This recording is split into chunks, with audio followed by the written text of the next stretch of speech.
The next talk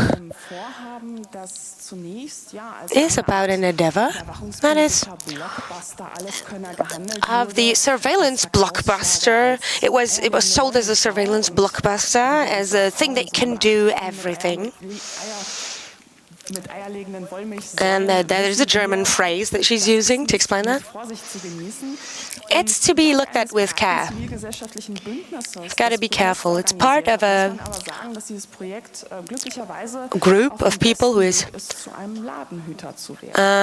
there is activism about it, but seemingly it looks like this project is not going to be as successful as it thought. Okay, I can see you all know what this is about. In the last years, there were so many protests on the streets. There were statements being written. Collaborations tried, and there were researchers bringing up really dramatic and bad developments. And then it turned out that now it's not as realistic anymore as a project. And the people who found that out, there are a lot of them who found that out for us, and some of them we can greet today on the stage. Please give a warm welcome to Kalisi, who is one of the speakers of the CCC about chat control, and she has been with this project in the last years for quite a while.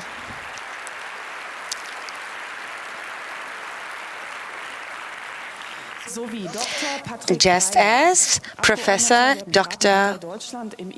Patrick Breyer, who is looking out for us on the parliamentary level and is the face for chat control.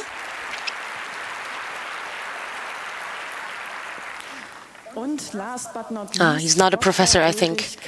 And then there is Professor Dr. Ulrich Kelber, who is the assigned person for data protection and chat control. Maybe we should have brought out a disclaimer. This moderation can spoil things, and I am here today with this guy, with this old friend. And we want to look at what happened the last 3 years. So when we prepared the talk, we noticed that the chat control and the history of it, because it has all the key components of a classical drama. And that's why we show you a little play, a little theater play. And we start with the first act and the boring things. The exposition informs about the scene, the time and the situation. It characterizes the central figures, their interests and relationships, and presents the prior events. There will be potentially a presentation of future events. And this is something we take very seriously. And with this prior history, we want to tell a story in which I personally was not really involved. And therefore, I would like to refer to the all-knowing narrator, Patrick Breyer. Thank you very much. Chat Control 1.0 has had a long history behind it. Yes, it started in 2018. The EU has decided that the secrecy, so the e-privacy directive could be, derogated to also, attack messenger services. And then the first governments, especially Great Britain, have requested a derogation of the e-privacy directive. And After I had fought for many years against data retention, then when it is about scan systematically the content of messages in messages, then this is really a new type of surveillance. And then privacy is fundamentally in itself endangered. And the things that we save on our computers, on our smartphones, this is all endangered. And now the idea is that you have an AI that is installed in every bedroom, and this is really about the core area of privacy. And this is something that we only know from China, that messages are systematically scanned. And I heard, well, and people also censor images of Pooh the bear because this is supposed to be a reference to Xi Jinping. And there was a lot of protests against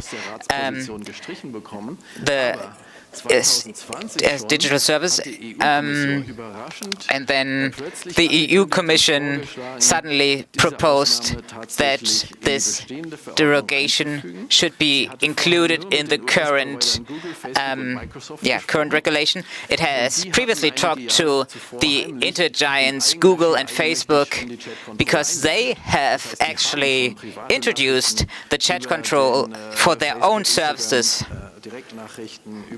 So they scanned private messages, direct messages in their systems, and this was actually not legal at that time in the European Union.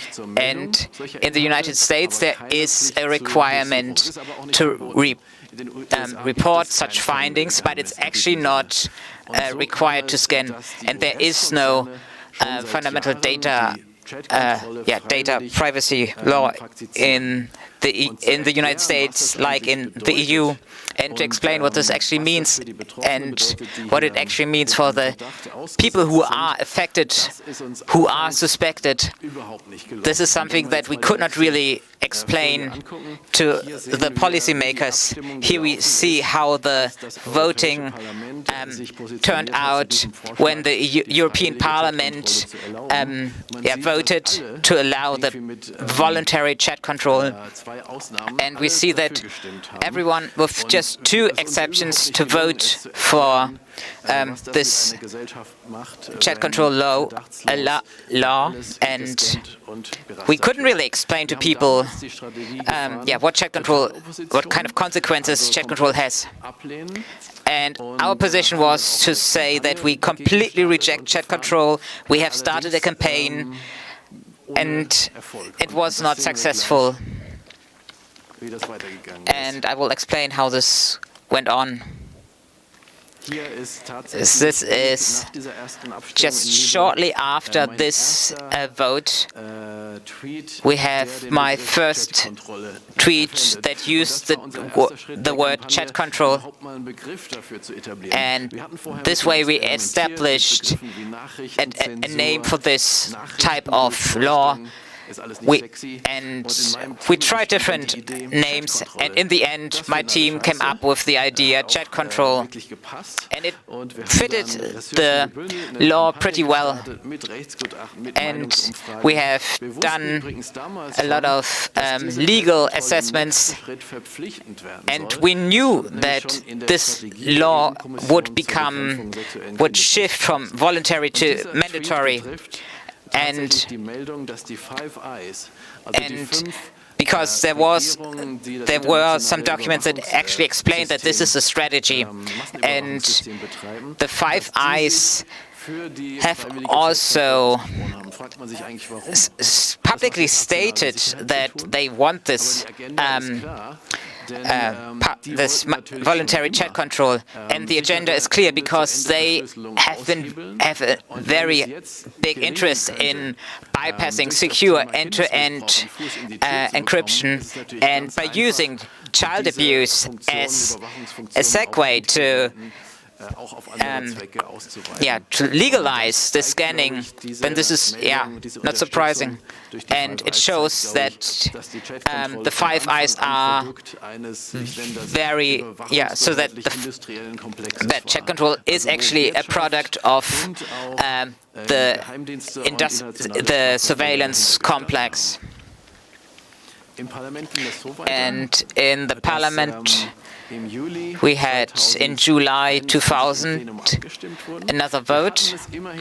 We managed to get the FDP, the AfD, and also Martin Sonneborn on our side, so that they no longer voted in favor of Chatkontrolle.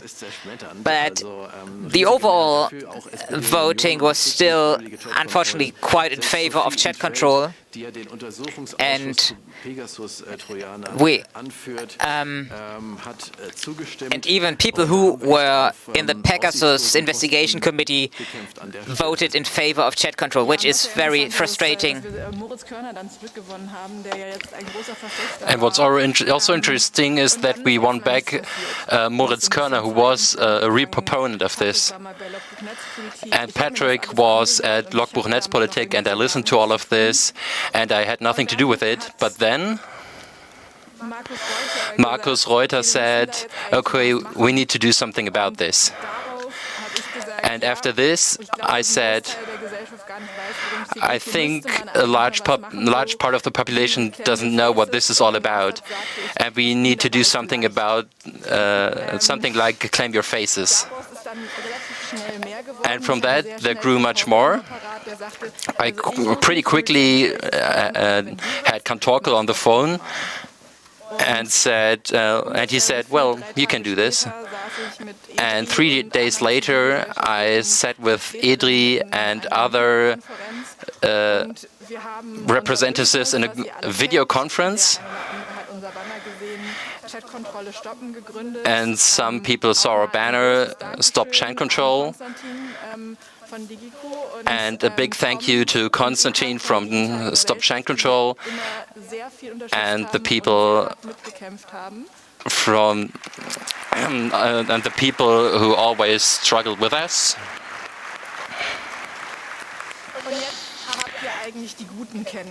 And now you got to know the good guys. But we all know, if Chatkontrolle was a person, it would rather be this one. And it's actually not far off, because the persons involved, one of them really likes to wear pink as well. Some people might know who I'm talking about. Our favorite commissioner, Ylva Johansson. Unfortunately, I didn't find any better pink top of hers.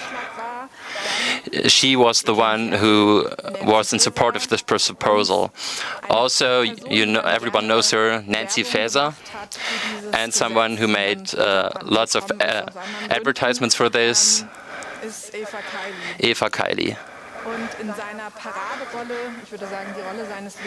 And in the role of his life, we cannot forget Ashton Kutcher. And Ursula von der Leyen was also allowed to play along.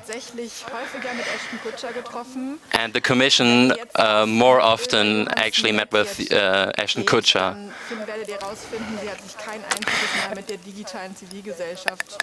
And if you notice, she actually never... that's all the persons you need to know to understand this proposal. But there are even more persons. But the organizations that are really important are those two.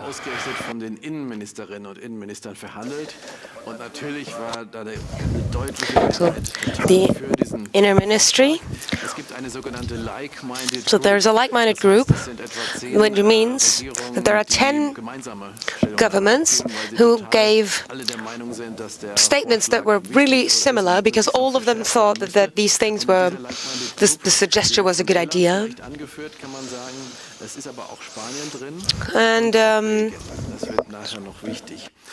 also, es sind halt, Schweden war ursprünglich auch für die Chatkontrolle 2.0, also verpflichtende Chatkontrolle. Und trotz Regierungswechsel zu einer konservativen Regierung hat sich daran leider nichts geändert.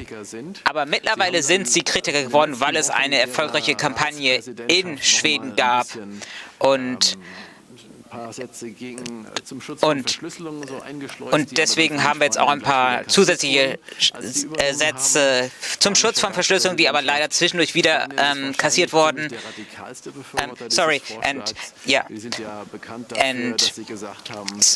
Sweden, yes, so Spain said that end-to-end encryption should be completely abolished, forbidden, and they tried to enforce this with several attempts to vote on this issue, but they all failed, fortunately.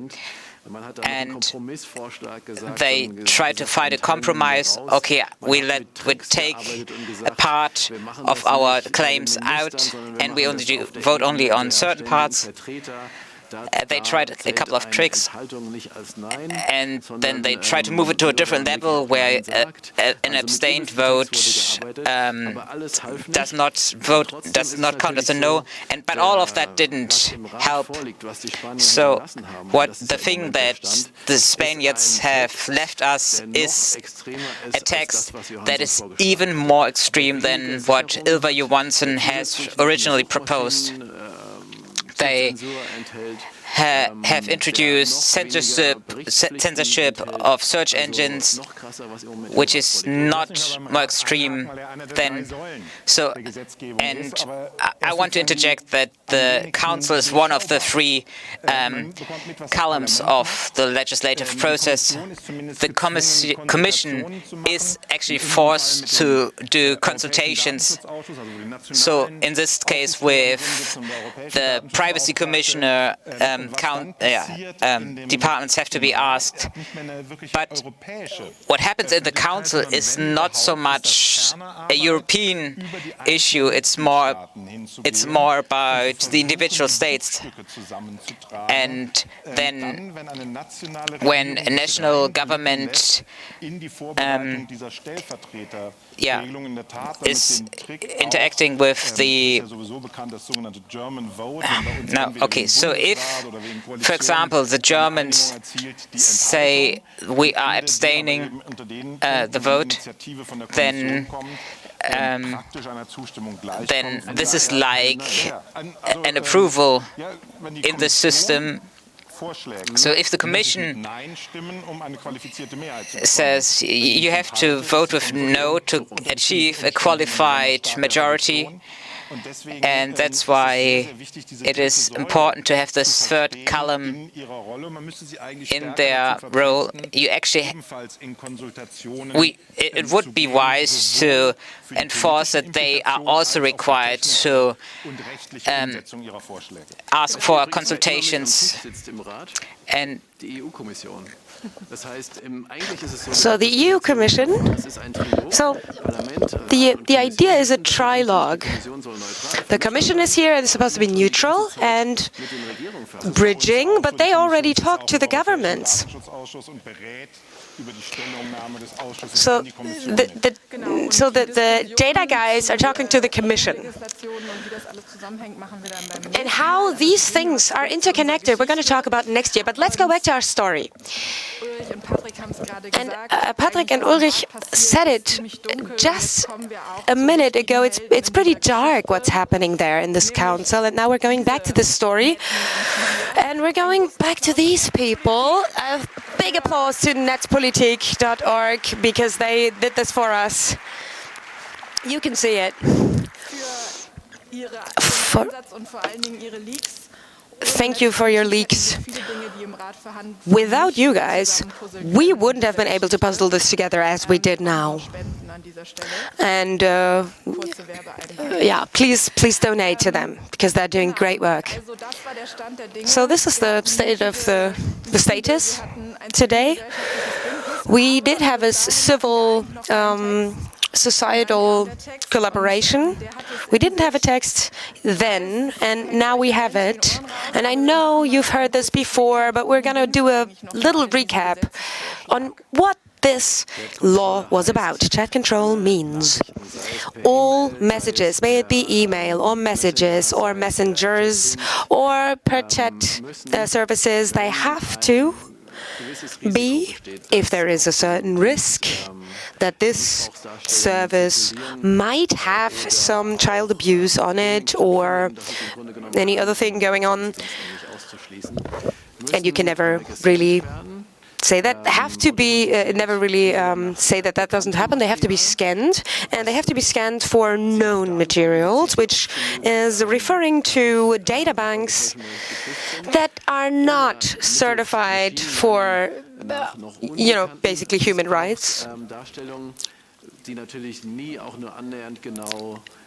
the descriptions are never good enough, elaborate enough to say whether there is sexting going on, whether the age is appropriate or not. It doesn't work. But it's supposed to look for keywords in those messages to find out whether there are some adults trying to get some sexual relations going on with children. And it's completely experimental. Many of the providers and said that they would research it, and the Commission basically just copied it. And they just copied the statements of the providers without kind of checking on them. So what's important? They don't stop with end-to-end encryption. And to do that, you have to undo the end-to-end encryption. And that is obviously a problem. And what's also in there is, of course, age verification. So the proposal is that people who potentially have some risk involved, so basically everyone, has to upload either an ID or show their face, which would be AI-based and is not compatible with anonymous communications. So that's why this age verification. So if you want to register an email account, you have to verify your age. This would be a threat to anonymous communications in general. Like, what whistleblower would accept showing their face or uploading their ID if they want to communicate anonymously?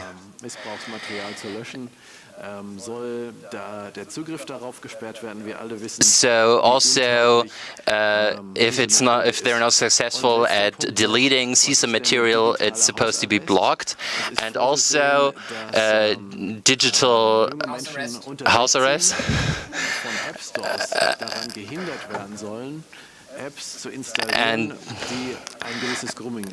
And also, teens are supposed to be prohibited from downloading apps from app stores which have some risk of grooming, which can be anything, like messaging, WhatsApp, games,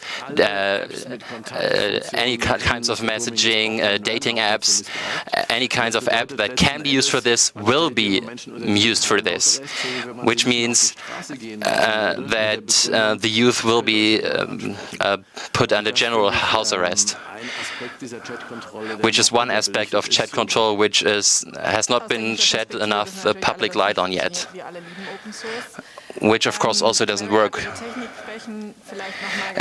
Talking about technology, how does this usually look when we do end-to-end encryption? Normally it looks like this. I can be pretty sure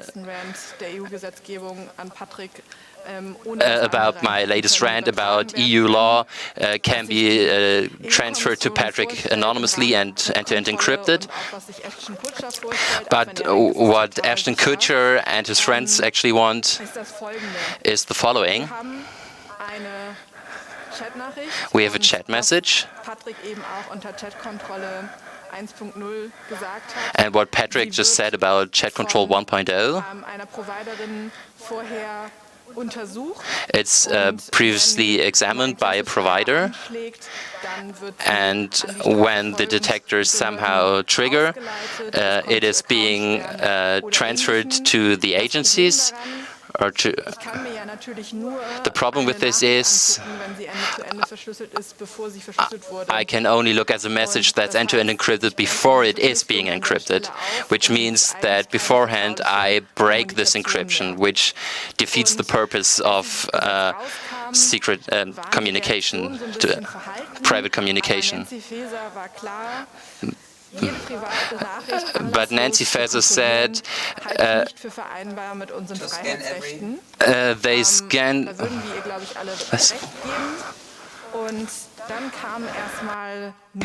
So she said, to scan every private message without a reason for suspicion is in line with our legal freedoms. And the first instance that has actually put the hand up was our privacy commissioner, who said that this was not okay. And we actually knew that this was coming. We had very open ears.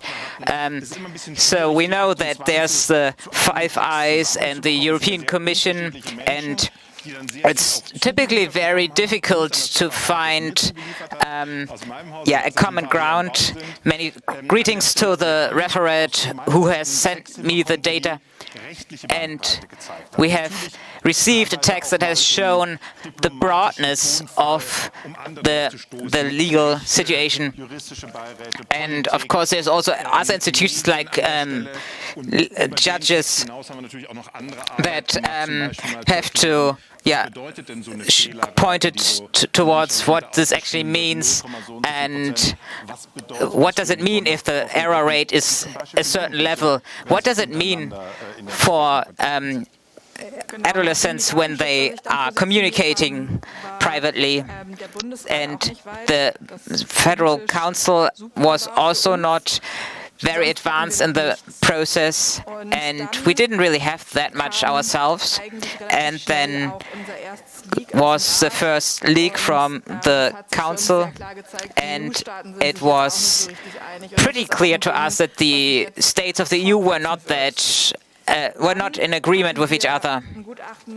And we had a legal assessment of the legal service, and they said that chat control is not in line with basic EU law, and we had this very long first act because EU laws are very complex. Because the second act will be very exciting. So the first thing that happened, which we hoped that would happen in Germany, is that Austria actually said, we actually don't like chat control. So Austria was officially against chat control, and we were very happy about that. And it would have been great if the German federal government would have made the same statement, and then Ashton Kutcher stepped on the scene, and he was in the EU Parliament, and on Twitter there were delegates that showed selfies with Ashton Kutcher because they made advertisement for chat control. And this is something that we as a movement, we don't like, that if we have an opponent that is as famous as Ashton Kutcher.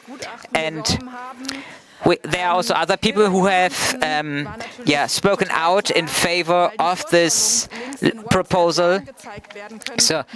So she basically said, when I write a message on WhatsApp that's end-to-end encrypted, I send you a page on a newspaper. Once you have written only part of the message, a picture of the news article is shown, because they recognize that this is not malware. Therefore, there is already detection today in encrypted communication, but I don't know if they already do it today to recognize child abuse. So Ylva Johansson should really stop using WhatsApp. So the German politicians are actually not allowed to use WhatsApp. And after this situation, it was clear that on a political level, chat control is hard to stop.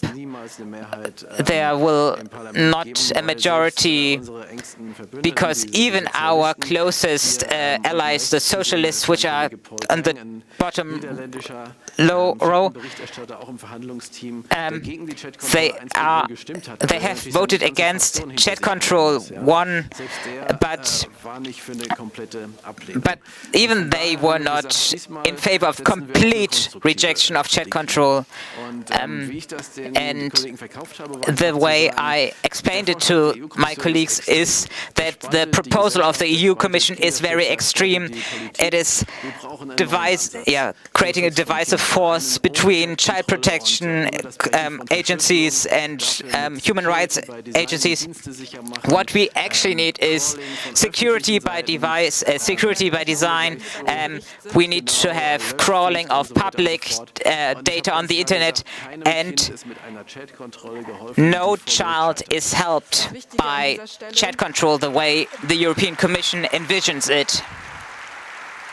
That's what And the important part is that we have committees that have to write reports, and in the meantime, politicians so the people in Germany are just waiting. And then there was another leak. And so negotiations happen. So we want to be accepting to client-side scanning, but this is not about installing technology on private user devices.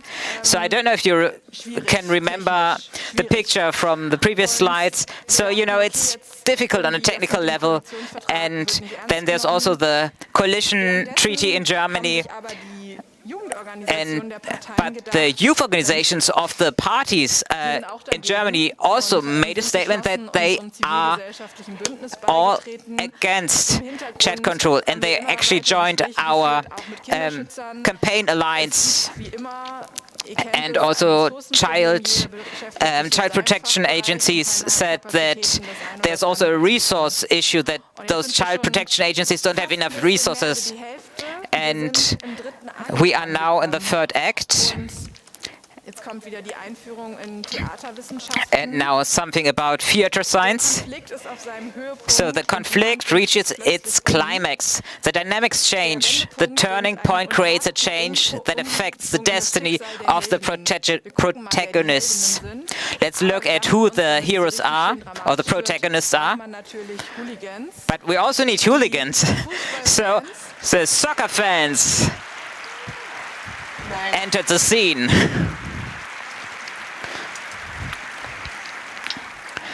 And the soccer fans were very eager to join us, and throughout the year there were protests, and they are part of the civil society alliance, because who is typically a victim of massive surveillance? It's typically soccer fans.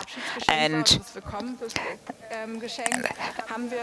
also in Sweden, there was a campaign where nice banners were shown that were addressed to the politicians who were heading to Brussels, the newly elected politicians that were heading to Brussels. And on the way to the Bundestag's governmental meeting, a very cool guy with a black coat and black glasses swooped by me on an electronic scooter, and that was just the theme song of Men in Black missing.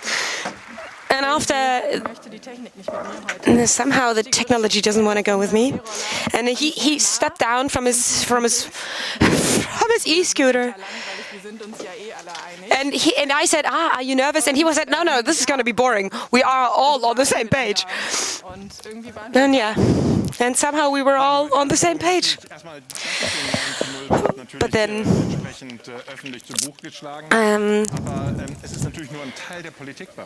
so the consultation or the hearing is always a way of political consulting. And there is this today's parliament, but in the media, but also there is a lot of specific in the area of expertise politics who aren't really experts, and they will never be experts. So it's important to say those non-experts, tell those non-experts what we, the experts, think that they should, understand about this thing, even if it is something fleeting and digital. There's these kinds of things. They would never do them in real life. And it's important to reach all kinds of people, all the people who would do it and all of the people who wouldn't.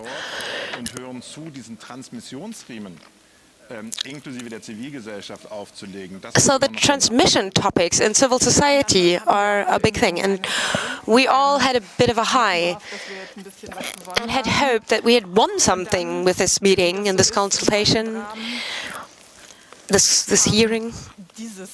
And then this draft came towards us, and we already knew it would come from the Conservatives, so it wouldn't be very cool, but then, it really wasn't. So Spain, we already had that. Brussels, we had a completely different discussions in Brussels than in Germany, where the campaigns already had supported, but it was a completely different discussion. So after this draft of position, which is, by the way, the result of a lot of counseling and hearing rounds, we had so many talks with so many experts, with critical cases of people being abused by it. And at this point, this draft just left all the problems alone. It didn't do anything about it. And everything of it, all the bad things are still in it. And there was this it went even further. This voluntary chat control was expanded. And there is an additional method to the three that we already talked about. And the fourth method that was suggested was an additional metadata analysis. So he even wanted to look at the metadata and from this extrapolate the danger of child abuse, which is yet again even more experimental than what we already did. And it's even more invasive, or just as invasive as the other ideas. So actually, in 2023, he could actually, anticipate that would work. And in the tweet, try 10, for the Liberals, there were people sitting in there who usually vote for a middle-left majority. One of the people for children's rights, a woman, she was pro-chat control. And just her, she was just this person who wouldn't be good for the job. They chose her.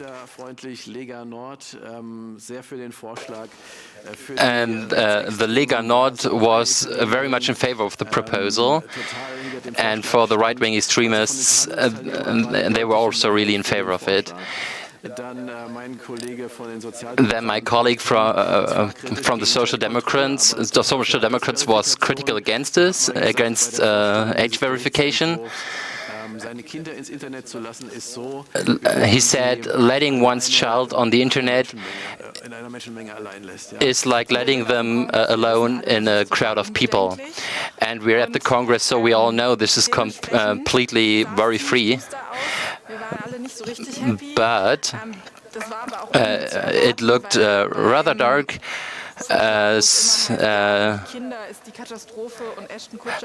So this is where this happens, the catastrophe and Ashton Kutcher are not far, which takes us to the fourth act.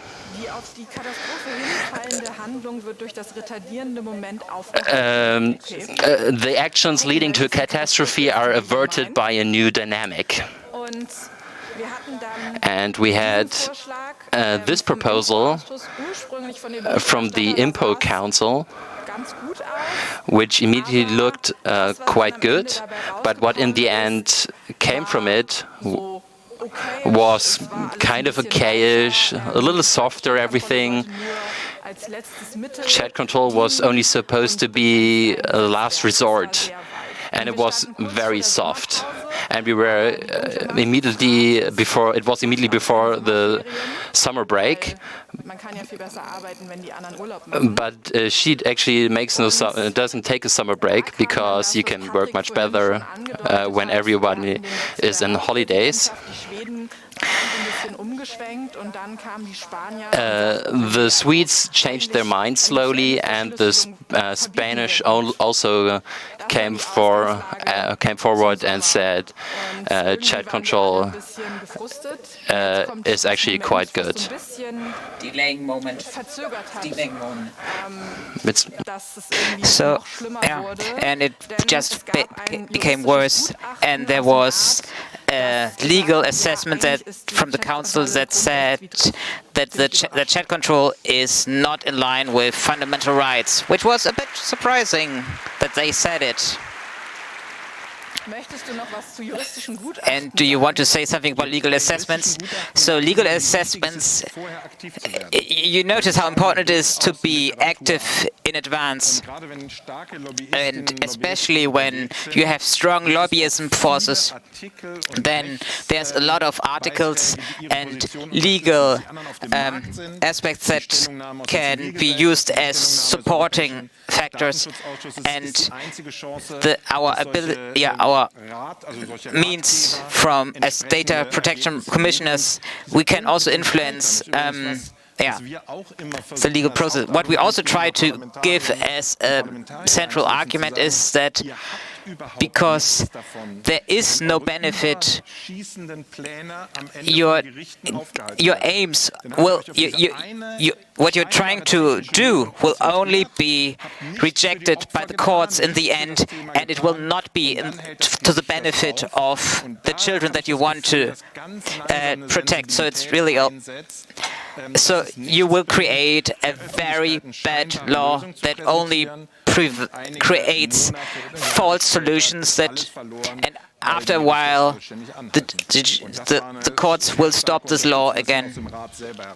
And it was really great that the council actually found that legal statement, and we want to continue. Yeah, so we had this problem with Ashton Kutcher, and so a solution to the conflict is found in the catastrophe, which is not exactly how it played out, but it's a modern drama we're in here. And what happened next was that journalists and especially investigative journalists have detected a network of donations that show the money that has flown to different organizations. You have seen this. The script has already been written, so they were pretty confident that till the end of this year, chat control, with the help of the Spaniards, so the Spanish, and what we managed to change this is that because we can learn something from this, because it doesn't happen so often that we win a battle like this. So first of all, we have changed the framing. So this solution that is causing separation between different parties, but we should have something that actually brings people together. So that means that the people who tried to negotiate were actually in favor of it, but it was also clear what the problem was with chat control. So the Germans and the Austrians and the Swedes were explaining their opposition to this law, and the thing that helped a lot was that suddenly there was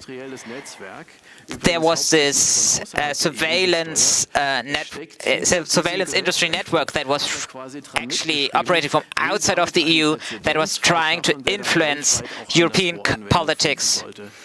And it was revealed that secret services and surveillance industries basically presented themselves as child protection agencies, and they actually founded new child protection agencies, and that there's a Swiss foundation that is directed from a former United States Minister for Interior Affairs, and this all financed Chatkontrolle, which then hired a lobbying organization. So it was revealed that the European Commission has worked very closely with those forces in those organizations. And this was something that had a very, this had political influence, and we also, and the Chatkontrolle was really the elephant in the room, and it was clear, the statement was that Chatkontrolle should be without prior suspicion, but with the scandal, the whole narrative changed, and yes, it was also that, like a wish list that the Chatkontrolle law had, that Europol also stated, as it was later revealed, that they also want to use Chatkontrolle for other things than just protecting children. And it was really nice to see that this was actually true, that this is not, and Ilve Johansen has said that Chatkontrolle, that this is only a conspiracy against her, and this is totally not how things are. And the thing that happens next, the topic that the European Commission has used micro-targeting to promote Chatkontrolle. And the European So this is schizophrenic. The European Commission does recognize the problems of micro-targeting and wants to do something against it. Pretty extensional. I want to go, further, but even so. But then they want to use it themselves, using the taxes to influence, and that is at the very least politically very controversial. And this is to be checked whether there can be done something legally against this.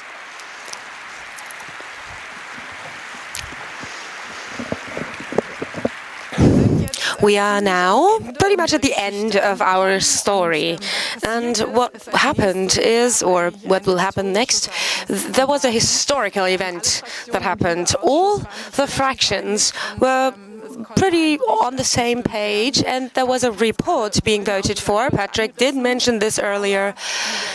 This Liebe report that came was much better than we thought what would come when we started this fight. And of course it wasn't perfect, but that's never the case. And there we could actually get some stuff done. We could reach some points. So this press conference that we just saw was, to our surprise, suddenly a suggestion of the reporter themselves, who basically gave in and said, yes, Chatkontrolle is not supposed to be there. We just want to go against people and groups of people, basically scan them just first with a court order, and secondly when they are connected with materials on child abuse. And that means that there is a targeted investigation against people who are already in doubt by the law, and not just a general Chatkontrolle. And we could also gain as a point that end-to-end encrypted services are actually exempted from this action, so that there cannot be any microphones being placed in devices. We could make sure that there is no age verification, and there is no digital house arrest. because the parliament doesn't want it to accept it like this. And in the press conference of the conservative guys, who was working with Johansson, with this supposedly child-protecting organizations, stood there and said, mass surveillance is a red line, politically not only for us, but also for the by EU right, because it goes against our human fundamental rights. So it's sensational that we actually reached this. Thank you. Yeah.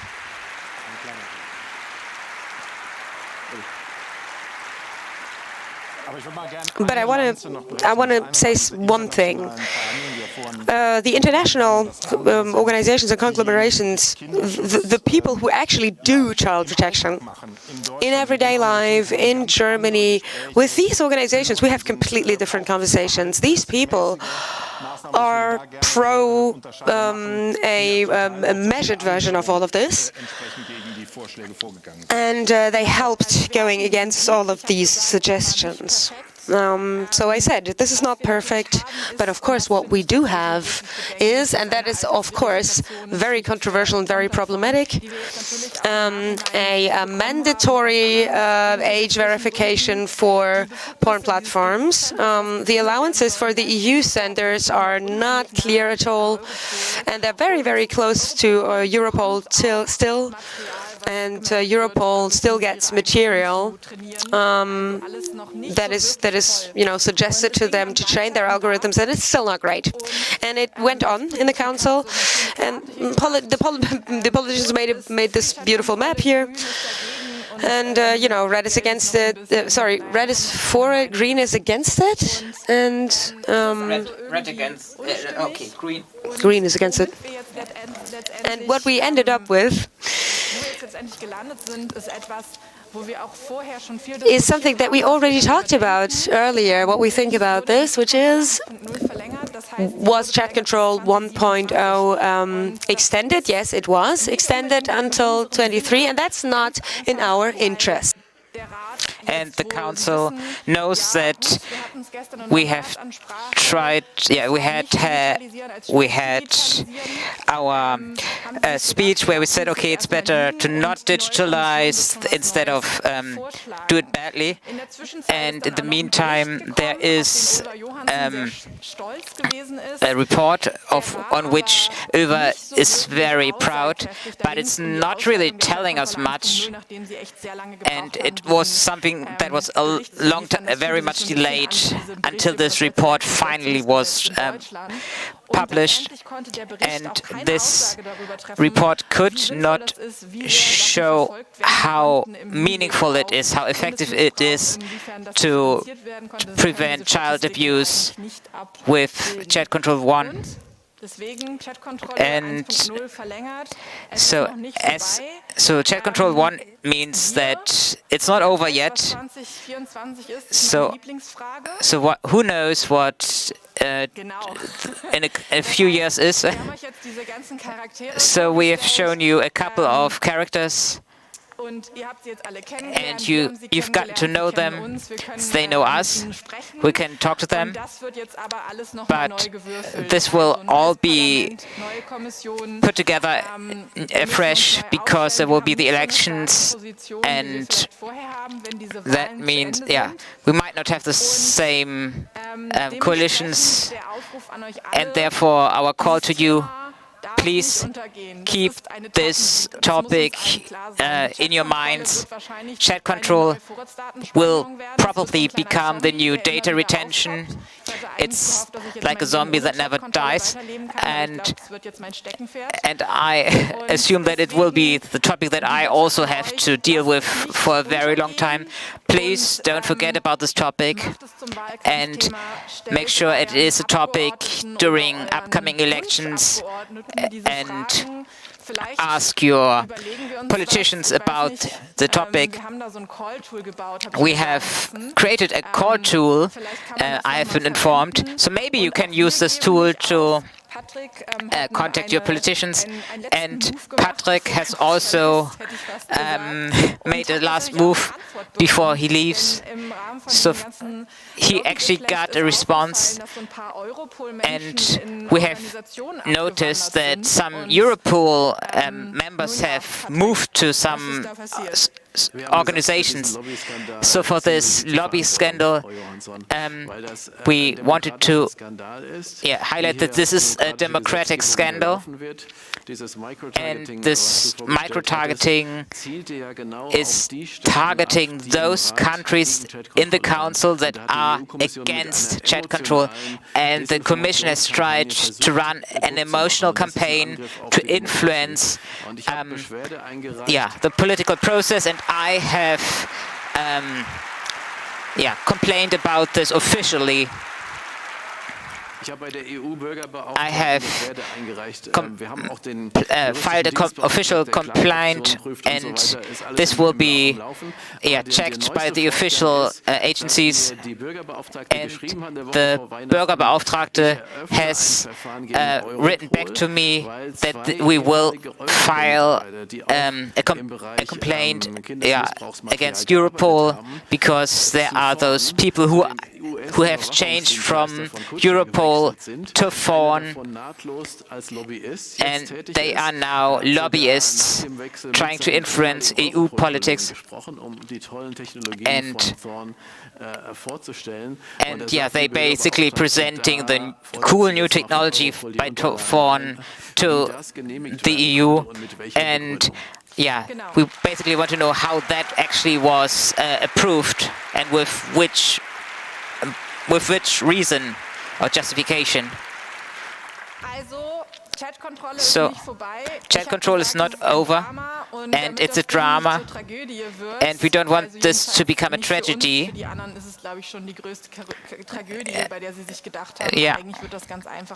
So, some people might have thought, okay, this is going to be easy because it's child protection, so let's all together that we will win this battle against chat control, and that no one in the European Parliament should be not. So the question with whether or not a politician should protect end-to-end encryption, this is something that every member of the European Parliament must answer to. So we can't. So I think we can't really finish this talk without standing ovations. And not only for the people who are on stage, but also everyone who worked on this issue. Standing ovations.